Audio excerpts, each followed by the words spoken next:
সংস্কৃতি উত্তরে করেন।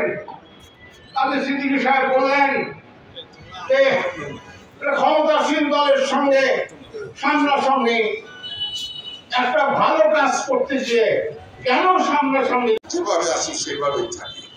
আমার দুঃখটা সেখানে জামাতের করতে দেওয়া হয় নাই, আওয়ামী লীগটা এমনি যদি সঠিক মূল্যায়ন করতো কাদের সিদ্দিকী, সেটাই কি তার বর্ণ ছিল না? কাদের সিদ্দিকীর পর নাকি শেখ হাসিনা দিয়েছে। আমি এর সঙ্গে একমত। একটা মানুষ যখন জন্ম নেয় তারপরে তাজা থাকলে সে মরে না, তাজা তাজাই। একজন মানুষ যখন পাস করে, ছোট লেখাপড়ায় পাস করে, সে আর ফেল করে না, সেটা পাস।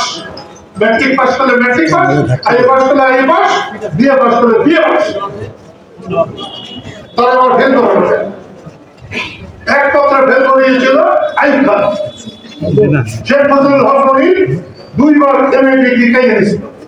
এমএ ডিগ্রি নেওয়া আর ম্যাট্রিক ডিগ্রি নেওয়া দিতে, এমএ ডিগ্রিটা আলাদা জিনিস। ওটা নেওয়া যায় কিনা তাও আমি জানি না, কিন্তু এটা নেওয়া যায়। কিন্তু একবার যে মুক্তিযোদ্ধা হয়েছে তাকে অমুক্তিযোদ্ধা বলার কোন সুযোগ নাই, তাকে ভুয়া বলার কোন সুযোগ নাই।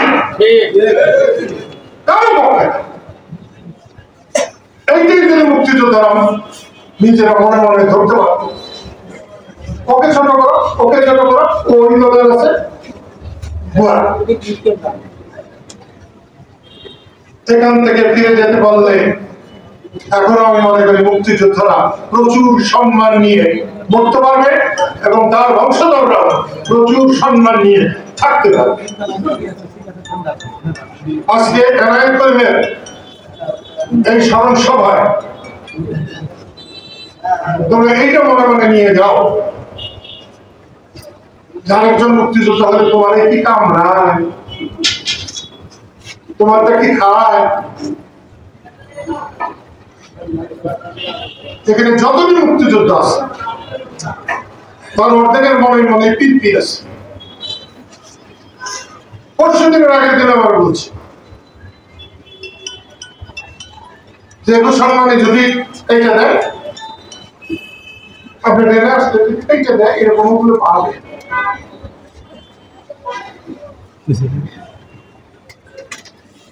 এখানে আসলে ডাক দিলেই আসলে আজ তো 20,000 নাকি 50,000 না দিলে তখন ক্ষমতাই না করতে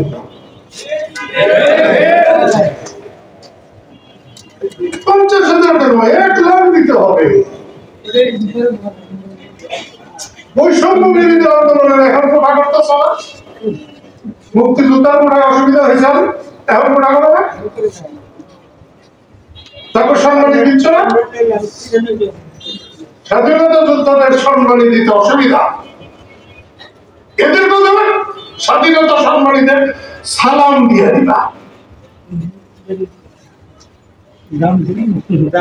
কিন্তু আমাদের মধ্যে চেতনা থাকতে হবে, আমাদের চেতনা নাই, চেতনাই সব থেকে বড়। মুক্তিযুদ্ধটা হেলা খেলা না, আর মুক্তিযুদ্ধও কিন্তু 9 মাসের যুদ্ধ না, মুক্তিযুদ্ধের পিছনে আরো যুদ্ধ আছে। টোটালি সেই যুদ্ধকে যদি তোমরা অস্বীকার করে শুধু 9 মাসের যুদ্ধ হও, তাহলে 4 বছরের মূল্য হবে না। আবার যারা মুক্তিযুদ্ধ পর্যন্ত নিয়ে গিয়েছিলেন, মুক্তিযুদ্ধে তারা প্রত্যক্ষ যুদ্ধে অনেক পিছিয়ে পড়েছিলেন, তারা যদি মুক্তিযোদ্ধাকে ল্যান্ড মারার চেষ্টা করে আজকের যে অবস্থা হয়েছে তাই হবে বারবার। সবার উপযুক্ত সম্মান দিতে হবে, দিলেই আমরা সবাই সম্মানিত থাকব। মুক্তিযোদ্ধাদেরকে ছোট করার কম চেষ্টা হয় নাই, কাদের সিদ্দিকীকে ল্যান্ড মারার কম চেষ্টা হয় নাই। বঙ্গবন্ধু যদি বেঁচে থাকতেন মুক্তিযোদ্ধাদের এই অবস্থা হতো না। বৈষম্য বিরোধী আন্দোলনের সফলতা আমি তাদেরকে 1000 বার সম্মান জানাই। কিন্তু তারা যখন প্রথমে তাদের নামে যখন মুক্তিযোদ্ধাদের গলায় জুতার মালা পরায়, আমি বলে দিতে চাই তাদের গলায় একদিন মালা পড়বে। সেখান থেকে মুক্তি নয়। আমি কালকেও বলেছি, শেখ হাসিনার পতন আল্লাহর তরফ থেকে হয়েছে। তিনি কাউকে সম্মান করেন নাই, কাউকে গুরুত্ব দেন নাই। দেশ কারো একার নয়, দেশ সবার। এই দেশে একটা চোর ডাকাতেরও জীবন রক্ষার দায়িত্ব রাষ্ট্রের। বিচার করুন, বিচার করে শাস্তি দিন, 10 বার ফাঁসি দিন, যদিও আমি ফাঁসির পক্ষে না, কিন্তু বিচার করে করতে হবে। তা হয় নাই, সেই জন্য এটা হয়েছে। শেখ হাসিনাকে উৎখাত করে আজকে যারা বসছেন তারা কিন্তু খুব ভালো করতে পারছেন না বা করছেন না। শেখ হাসিনার 16 বছরের সরকার আমলে যে দুর্নীতি হয়েছে, 10 মাসের আমলে তার চেয়ে বেশি দুর্নীতি যদি হয় তাহলে কে ভালো? প্রশ্নটা এখানে আসে। সেই জন্য মুক্তিযোদ্ধাদেরকে বলবো, নিজেদেরকে চিনো আগে। তোমরা নিজের জন্য মুক্তিযোদ্ধা না, মানুষের সেবা করার জন্য মুক্তিযোদ্ধা। মুখে হাত দিয়ে বলো তো, মিথ্যা আমি সহ্য করতে পারি না। মুখে হাত দিয়ে বলো তো, কয়জন মানুষ সাধারণ মানুষের কথা চিন্তা করো, কয়জন মানুষ অন্যের কথা চিন্তা করো। তুমি অন্যের কথা কখন চিন্তা করো, তবে সে তুমি মুক্তিযোদ্ধা। তোমার চিন্তা যদি তোমার থাকে, তুমি কত ভাতা পাইলা, ডাক্তারের চিকিৎসা পাইলা কি পাইলা না, গাড়ির টিকিট পাইলা কি পাইলা না, এগুলো তোমার মাথায় না থেকে পাবলিক কি পাইলো, এটা যদি তোমার মাথায় থাকতো তাহলে আমি দেখতাম তুমি কি পাইলা কি পাইলা না। আমি কি দেখতে পারছি? এরা মুখে হাতে বলে দাও, তাদের স্মৃতি ডাক দিলে আমরা 1000 আসবো, বেশি না 1000 আসবো আমরা। এখন হাত না, আমি এটা বুঝি, আমার বয়স খালি ডাক দিলে 1000 আসবো। একটা মুক্তি যোদ্ধার গায়ে যদি একটা মাছি বসে, আমার গালে দেখা খুব। আমাকে বঙ্গবন্ধু জেলা গভর্নর বানিয়েছিলেন। আমি এই পুরস্কারের ময়দানে বলেছিলাম, আমি আর কিছু না পারলেও তোমাদের কথা দিয়ে যাচ্ছি, আমি যতক্ষণ থাকবো ততক্ষণ এই টাঙ্গাইল জেলায় ঘরের দরজা খুলে কেউ যদি থাকে, তার বাড়িতে চুরি হলে তার দায়িত্ব আমার। আমি যদি সে দায়িত্ব পালন করতে না পারতাম, আমি নাকে সে চুপকে বুঝে যেতাম। এত ভালো মানুষকে সুন্দরভাবে চালানো কঠিন কাজ না। মানুষ হাঁস মুরগি পালে, গরু ছাগল পালে, আর মানুষ তো মানুষকে ঠিকভাবে বলতে পারলে, বুঝাতে পারলে, আল্লাহর শ্রেষ্ঠ জীব মানুষ, আশরাফুল মাখলুকাত, তাকে ঠিক চালানো খুব কঠিন আছে। সেজন্য বলছি, এরপরে তোমরা নিজেরা ইউনিয়নে থানায় বসে চিন্তা করো, সেটা কি সমস্যা, কি অসুবিধা, ওগুলো মাপার দরকার নাই। হিমালয়ের চাইতেও ভারী সমস্যা হলো, আমরা সেটাকে মোকাবেলা করবো। 1000 তো আসতে হবে নাকি? ছেলে মেয়ে নিয়ে আসলে তো 5000 হতে পারে, 1000 হলে। আমি এখানে একটু অন্যদিকে যাচ্ছি। সেদিকটা হলো, তখন বাজে 4:30 আমি অজু করতেছিলাম, কে বক্তৃতা করতেছিলাম জানি না, সে অন্তত 5 বার পাক বাহিনী করেছে। পাক বাহিনী আসলে কি হানাদাররা পাক বাহিনী মানুষ খুন করলেন, মা বোনের সাম্য সংগ্রাম রাষ্ট্র করলেন, বাড়ি ঘর পড়িয়ে দিলেন, তারা পাক পায় না না পাক। আমাদের মুক্তিযোদ্ধাদের কণ্ঠেই যদি মুখে যদি পাক বাহিনী থাকে তাহলে আমরা যাব। এই অসচেতন মনোভাব কিন্তু আমাদের ধ্বংস। আমি গত 14 বছর শেখ হাসিনার অনেক সমালোচনা করেছি, কিন্তু আজকেও শেখ হাসিনাকে যদি কেউ অন্যায় ভাবে অবিচার করে আমি সবার আগে তার সামনে গিয়ে দাঁড়াবো। বঙ্গবন্ধুর কন্যা। আর আজকে যত লোকে ভোটার করুন, বঙ্গবন্ধু না থাকলে বাংলাদেশ হইত না, বাংলাদেশ না হলে এই দালাল গুলো হতো না। আপনি বঙ্গবন্ধুকে মানবেন না, জিয়াউর রহমানকে মানবেন না, মুক্তিযুদ্ধ মানবেন না, স্বাধীনতা মানবেন না, আপনি বলে দ্বিতীয় স্বাধীন করছেন। কোন দেশ দ্বিতীয়বার স্বাধীন হয়?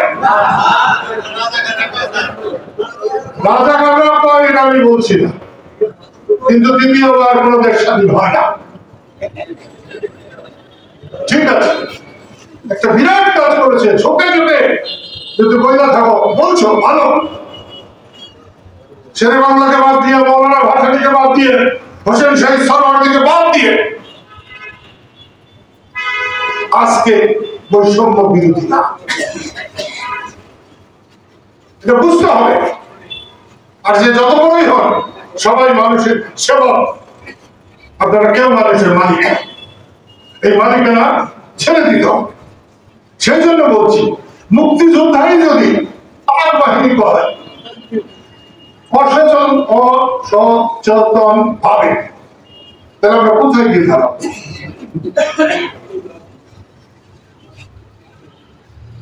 আমি একবার জাফরুল্লাহ চৌধুরী, ডক্টর জাফরুল্লাহ চৌধুরী সাভারে গিয়েছিলাম।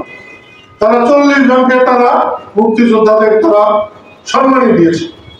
সেটা আমার নাম ছিল, শর্ত ছিল যে আমাকে যদি ওটা দেয় তাহলে যাবো না, আর না দিলে আমি যাবো। তারা রাজি হয়েছিল, আমি গিয়েছিলাম। আমার বাবা পাশে বসেছিলেন অধ্যাপক ইউনুস, ডান পাশে বসেছিলেন জাফরুল্লাহ। আমি তারই জিজ্ঞেস করছিলাম যে পাক বাহিনী বলে, আপনি কি বলেন এটা? উনি কিন্তু আমাকে বলেছেন পাক অর্থে হয়তো পাক বাহিনী বলে। আমি তাকে বলছিলাম যে পাক পবিত্র, এটা কোরআন, আল্লাহ রাসূল, এই অর্থে যেন বলে না, এই অর্থ বুঝিয়ে দিতে গেলে কিন্তু চলবে না। তিনি মানছিলেন। আমি সকলের মুক্তিযোদ্ধা এই মুহূর্ত থেকে হানাদাররা পাক ভেঙে, হানাদার বললেই তো হানাদার, পাক হলো পবিত্র, হানাদার হলো অপবিত্র, দুইটার একসাথে। ঠিক একটু ভাবলে এটাকে দূর করা যাবে।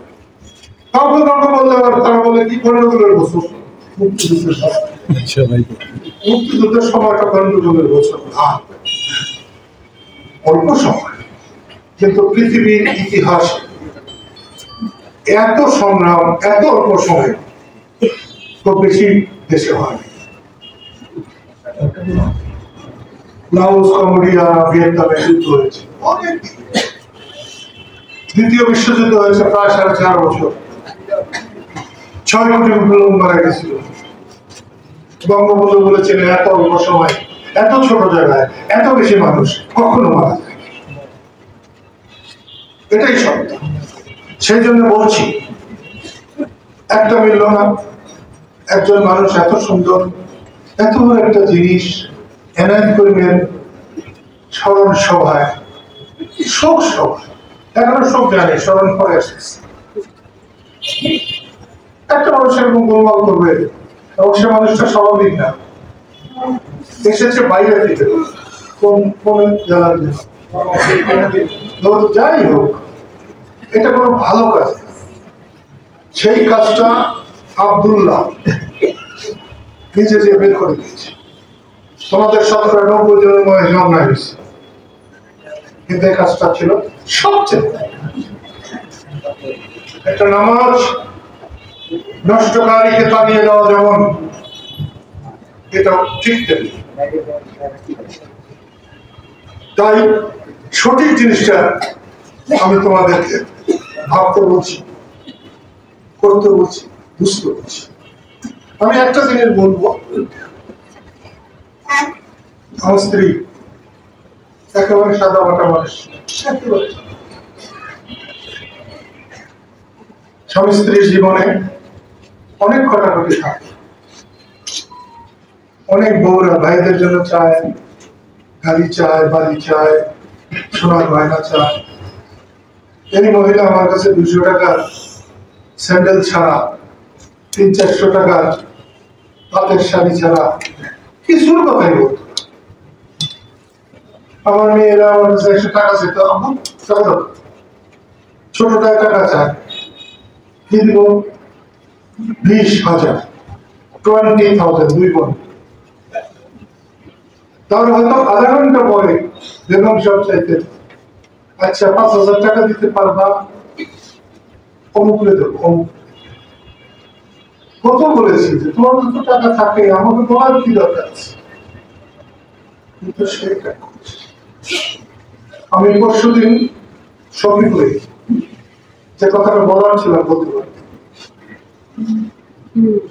আমার স্ত্রী বাংলাদেশে তো বটে, ভারত মহাদেশ অথবা এশিয়া মহাদেশে আরো পৃথিবীর অন্য জায়গায় আছে কিনা, কারণ নির্বাসিত স্বামীকে সে দেশে ফিরে আনার সৌভাগ্য অর্জন করে নাই, যেটা আমার স্ত্রী নাসরিন করেছে। আজকে যাকে নিয়ে আলোচনা, সে এনায়েত করিম নাসরিনের সঙ্গে দিনের পর দিন, রাতের পর রাত বাংলাদেশের এমন কোন জায়গা নাই যেখানে ছুটাছুটি করে নাই। নাসরিনের আহ্বানে যে মিটিং হয়েছে, সে মিটিং এ শাহজাহান ভাই গেছে, ফারুক ভাই গেছে, সেই মিটিং এ মান্নান ভাই গেছে, বড় ভাই লতিফ সিদ্দিকী গেছে।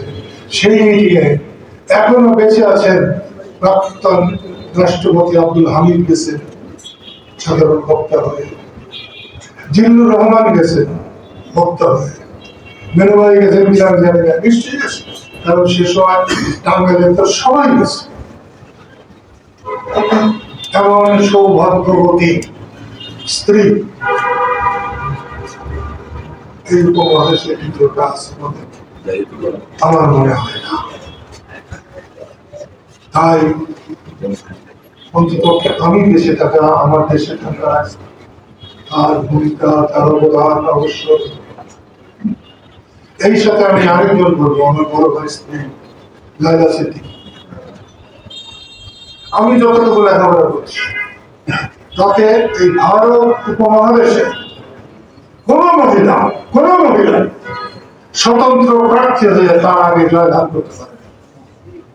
দলীয় প্রার্থী হিসাবে অনেকেই করেছে, সরোজিনী নাইডু করেছে, কিন্তু লাইলা সিদ্দিকীর আগে স্বতন্ত্র প্রার্থী কেউ জিতে নাই, কেউ সংসদে যায়। লাইলা সিদ্দিকী সংসদে গিয়ে লতিফ সিদ্দিকী গিয়ে জেল থেকে বের করেছিলেন। আর আমার স্ত্রী নাসরিন সারা দেশ চষে বেরিয়ে আমাকে দেশে।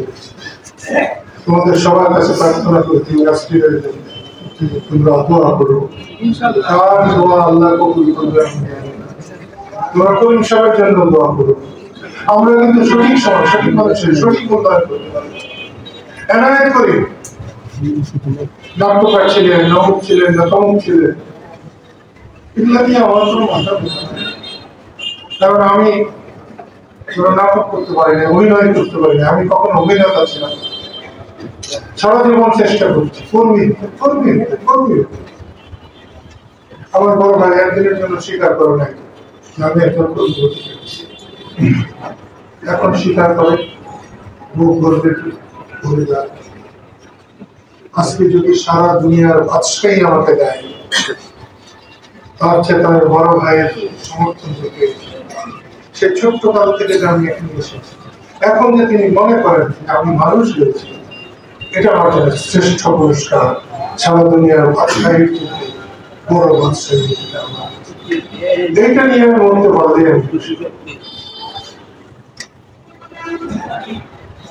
আমি তো একটা ভীরু। তারপর আমি ছিলাম গরুর রাখা, বাড়ি পালানো, স্কুল পালানো মানুষ।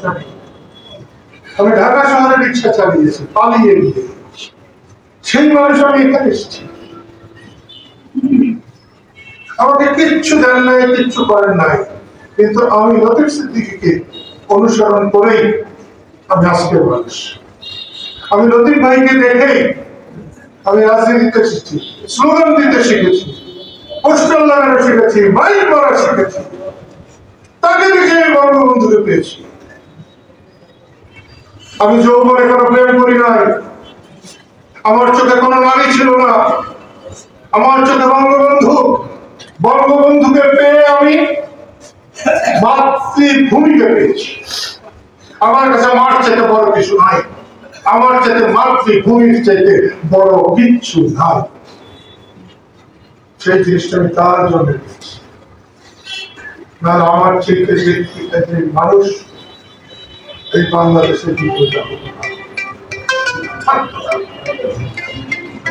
সেই জন্য বলছি আমার জীবন সার্থক। মানুষ তো মানুষের বলবো। আমি যেদিন আমার স্ত্রীর জন্য জায়গায় দেখে এসেছিলাম সাথিয়াটি মা বাবার অবস্থানে, সেই দিনই কিন্তু উনি আমাদের ছেড়ে চলে গেছেন। আমি কিন্তু আমার বাবার পাশে রেখে এসেছি।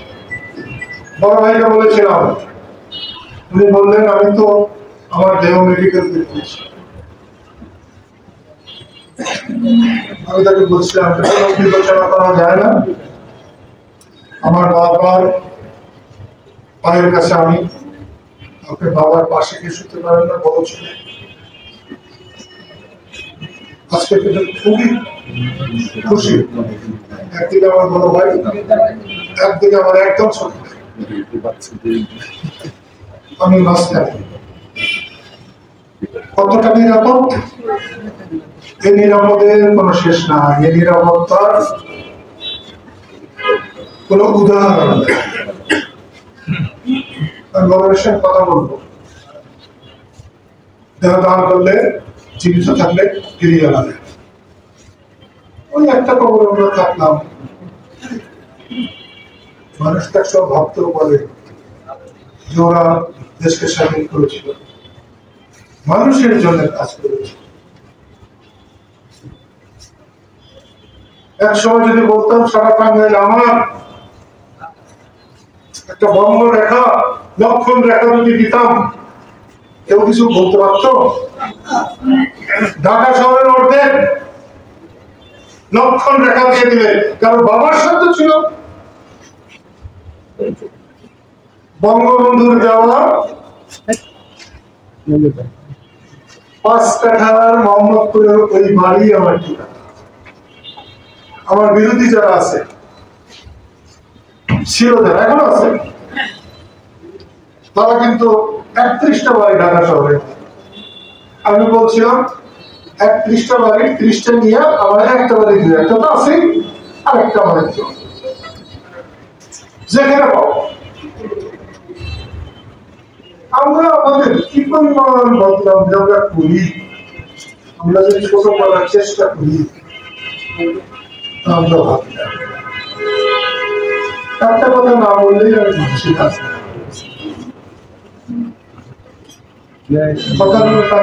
টাঙ্গাইলের মানুষকে সম্মান করে, টাঙ্গাইলের মানুষ টাঙ্গাইলের মানুষকে সম্মান করতে শিখে নাই, কখনো করে নাই। মৌলানা আব্দুল হামিদ খান ভাসানীকে সম্মান করা হয় নাই, শামসুল হককে সম্মান করা হয় নাই, আব্দুল মান্নান যার মুক্তিযুদ্ধে এমন অবদান আছে, বঙ্গবন্ধু, তাজউদ্দিন আহমেদ, আমি কামরুজ্জামানের নাম বললাম, তার আগেই হতে মান্নান সাহেব আওয়ামী লীগ গঠনে এবং মুক্তিযুদ্ধে তার ভূমিকা, আমরা কেউ তাকে সম্মান দেখাই না। শাহজাহান ভাই সাজান ভাই না থাকলে আমরা রাজনীতি করতাম না। কোন সম্মান নেই। বদরুজ্জামান খান যার তুলনা হয় না, বদরুজ্জামান খান না থাকলে 25শে মার্চের পর টাঙ্গাইলে সংগ্রাম পরিষদ হইতো না। যে সংগ্রাম পরিষদের আহ্বায়ক ছিলেন মনিরুজ্জামান খান,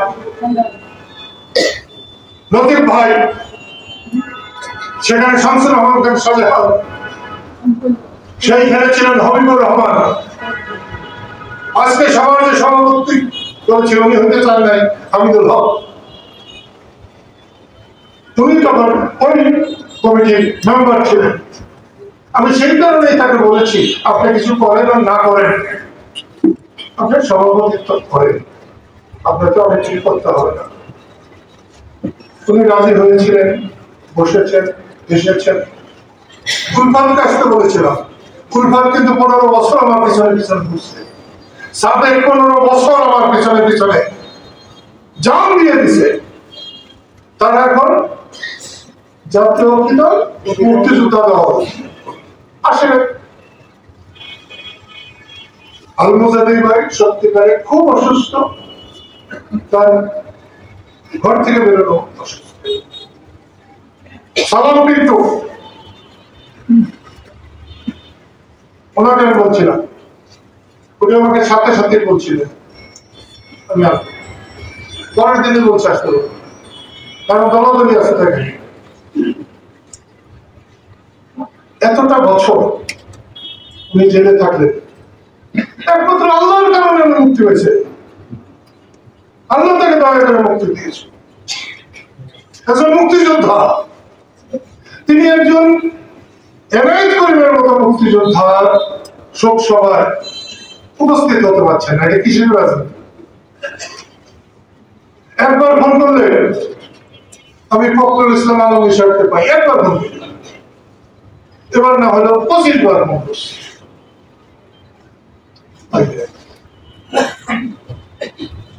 বাংলাদেশ যদি থাকে, মুক্তিযুদ্ধ যদি থাকে, স্বাধীনতা যদি থাকে, তাহলে তাদের স্মৃতি বেঁচে থাকলে তাকেও দরকার হবে। তাহলে এরকম কেন? আমি বেঁচে থাকলে জিয়াউর রহমানের সাথে শেখ হাসিনার লোকজনের যে দূরত্ব, আমি সেটা বুঝিয়ে দেব। বঙ্গবন্ধু তো একবারের জন্য জিয়াউর রহমানকে কোনো খারাপ কথা বলে না। বঙ্গবন্ধু মারা যাওয়ার পরে কেউ যদি বাইর করতে পারে যে জিয়াউর রহমান বঙ্গবন্ধুর সম্পর্কে একটা টু শব্দ খারাপ কথা বলেছে, রাজনীতি ছিল। এই যে দূরত্ব গুলো তৈরি করেছে কারা? দূরত্ব তৈরি করেছে। এই দূরত্ব রেখে যদি সিংহাসনে থাকা যায়, ক্ষমতায় থাকা যায়, মাতবরি করা যায়, সেই জিনিসগুলো করবার জন্য না হোক পাবে এই অন্যায় কাজগুলো করা হয়েছে। মানুষ যদি এক প্রাণ এক মত হতে পারত, স্বাধীনতার সময় যদি একদিকে থাকতে পারত, তাহলে তো স্বাধীনতার পরাজিত শত্রুরা মুক্তিযোদ্ধার গলায় জুতার মালা দিতে পারত না। এ সময় যদি সেই চেতনা, সেই বোধ আমাদের যদি হয়, তাহলে সেটাই হবে আমাদের জীবনের সার্থকতা। আমি যেটা বলছিলাম যে টাঙ্গাইলের মানুষ সেইভাবে দেখে না।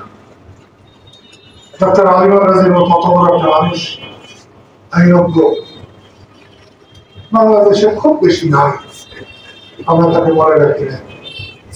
কদিন আগে বলছিলাম ফজলুল করিম মিঠু ভাই, লতিফ ভাইদের বড়, আল মুজাহিদের ভাইদের বড়, এখানে হামিদুল হক মোহাম্মদের চেয়ে বড়। আজকে কেউ জানে যে ফজলুল করিম মিঠু বলে একজন মানুষ ছিলেন যিনি আমাদেরকে কাঁপিয়ে দিয়েছিলেন। ওই যখন একজন ছিলেন হয় যে তোমার মামা লাগে, ছাত্র ইউনিয়ন করতেন, কি অসাধারণ মানুষ, আমরা কেউ মনে রাখি।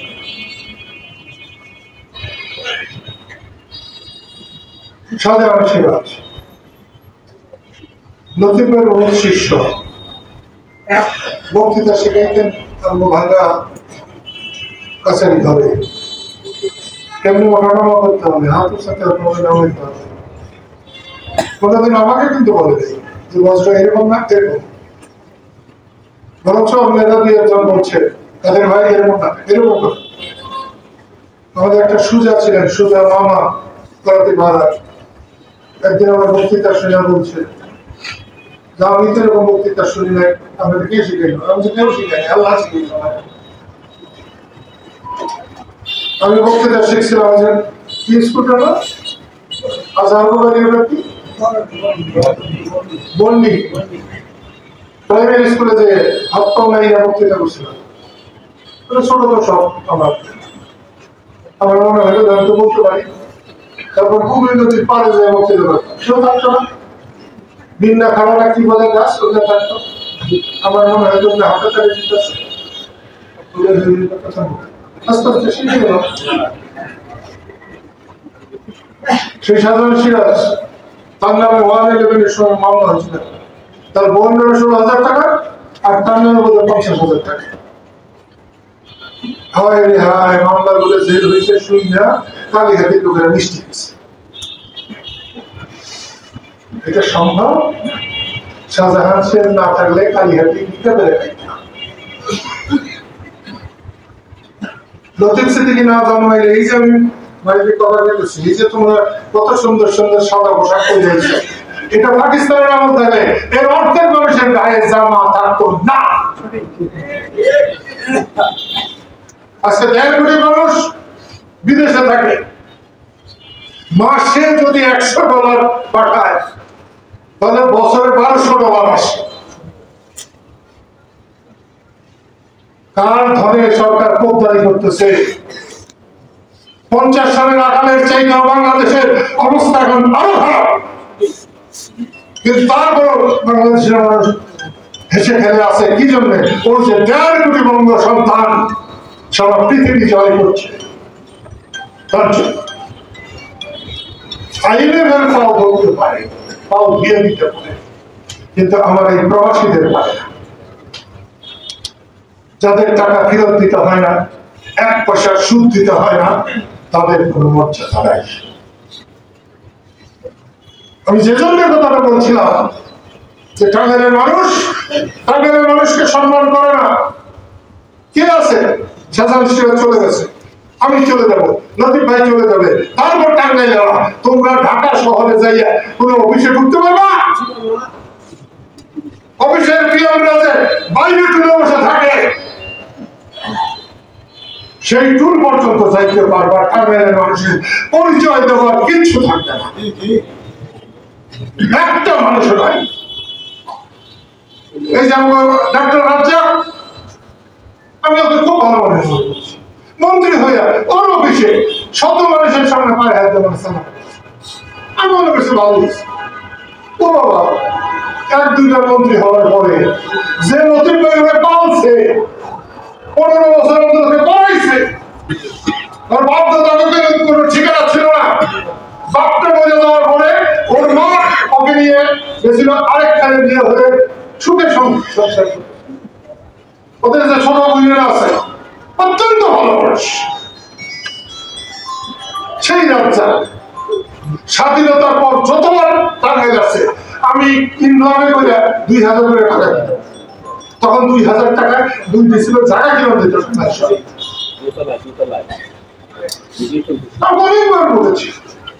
আমি যাবে ইনভাবে টাকা দিতাম, এটা নিয়েও গর্ব করতো যে ও এর আগে ইনভাবে টাকা দেওয়া শিখছিল। আমি ইনভাবে টাকা নেওয়া শিখছিলাম জহুরুল ইসলামের কাছ থেকে। তবে এআর খান নাগরপুরে লতিফ ভাই একবার চিঠি লিখে দিয়েছিল, আমি ভাবছি 500 টাকা দিবে, দেখি 1000 টাকা দিচ্ছে। ছাত্রলীগের সম্মেলন, সেদিকে আমি তো শিখি, আমি তো এমনি তোমার বিদ্যা নাই, বুদ্ধি নাই, বই পুস্তকে ইউনিভার্সিটিতে কিছু নাই, কিন্তু আমি যা দেখি তাই শিখি, যেটা ভালো লাগে।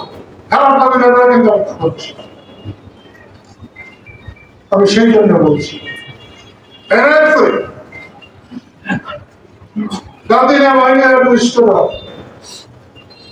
সে কিন্তু বেসামরিক কিছু না। আমি কিন্তু উপরে থেকে শুনেছি বেসামরিক কি যেন বললো, সামরিক আর বেসামরিকের পার্থক্য আছে। বেসামরিক প্রধান হলো আমার শহীদ, তার সহকারী হলো হামিদুল হক, তারপরে হলো আমাদের সোহাগ আলী খান আরজু, আলী হোসেন, ফারুক, নুরু। কিন্তু এনায়েত করিম সামরিক প্রশাসন, মুক্তি বাহিনীর প্রশাসন, এবং সে দক্ষতার সাথে যে দক্ষতার সাথে সে তার যে কাজ করেছে, শেষ করেছে, সেই কাজের জন্য তাকে যদি পুরস্কার দেওয়া হতো, তাকে যদি স্বীকৃতি দেওয়া হতো, তাহলে সে এখানে জেনারেল জ্ঞান বলে একটা জ্ঞান আছে,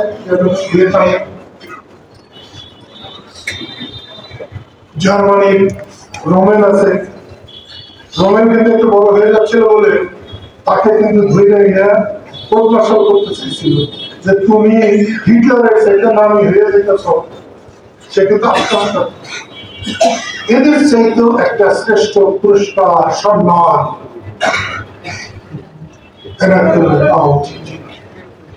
সে যেভাবে জিয়াউর রহমান একজন শ্রেষ্ঠ মানুষ।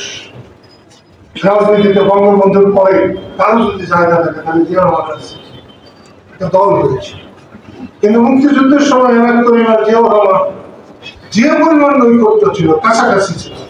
তার সাল ঘুরে এলেও জিয়াউর রহমান, তেল ঘুরে এলেও জিয়াউর রহমান, গাড়ি লাগলো জিয়াউর রহমান, জিয়াউর রহমানের সব কাজ করতে অলি আহমেদ। আমরা কেন যেন সব জিনিস কিভাবে সময় পার হয়ে যাওয়ার পর আমরা ভুলে যাচ্ছি। আজকে আমি খুব খুশি, তোমাদেরকে আমি দুটা শর্ত দিলাম। ডাক দিলে তোমরা যদি 1000 জন আসতে পারো, তাহলে তোমাদের যে কোনো রকমের দাবি দেওয়া, যে কোনো রকম। সকালে একজন আসলেন, উনি বললেন যাচাই বাছাই, এই বেটা তোরা যাচাই বাছাই করবে কেন? তখন সেদিন জন্ম হয়েছিল, যদি বাছাই করবি, যাচাই করলে আমরা করবো, বাছাই করলে আমরা।